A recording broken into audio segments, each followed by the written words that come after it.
ہمارے معاشرے کا دوگلا چہرہ، کیا لکھا ہے کسی بہن نے؟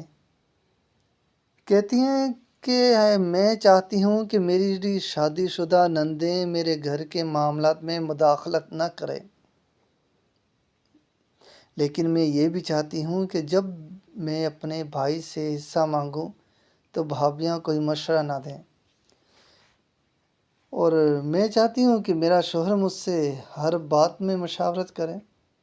لیکن میں یہ بھی چاہتی ہوں کہ میرے بھائی اپنی بیویوں کی باتوں میں ذرا بھی نہ آئیں، لیکن میں چاہتی ہوں کہ میں صرف اپنے شوہر کی خدمت گزار ہوں، کیونکہ شریعتاً یہی میرا فرض ہے، لیکن میں یہ بھی چاہتی ہوں کہ میری بھابیاں میرے بھائیوں کے ساتھ گھر کے ہر فرد کا بھرپور خیال رکھیں۔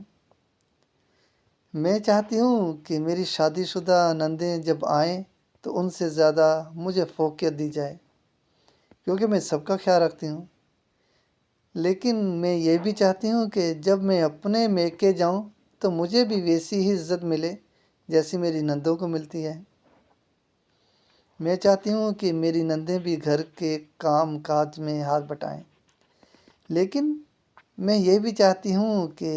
میری چھوٹی بہن صرف ایجوکیشن پر توجہ دے، کیونکہ ابھی وہ چھوٹی ہے، ایک دن شادی ہو جائے گی تو پھر اس نے کام ہی کرنا ہے ساری زندگی۔ پھر میں چاہتی ہوں کہ میرا شوہر میرے بھائیوں کو تھوڑا سپورٹ کرے، لیکن میں یہ بھی چاہتی ہوں کہ میرا شوہر میرے دیور کو کام کرنے اور خود کمانے کی تاکید کرے۔ میں چاہتی ہوں کہ میرا شوہر میری ہر غلطی کو برداشت کرے، لیکن میں یہ بھی چاہتی ہوں کہ اس کے کسی بھی غلط فیصلے کو میں تسلیم نہ کروں۔ میں چاہتی ہوں کہ میرا شوہر مجھے ہر ویکنڈ پر کہیں گھمانے لے جائے، لیکن میں یہ بھی چاہتی ہوں کہ وہ میری نندوں کو کوئی تحفے تحائف نہ دے۔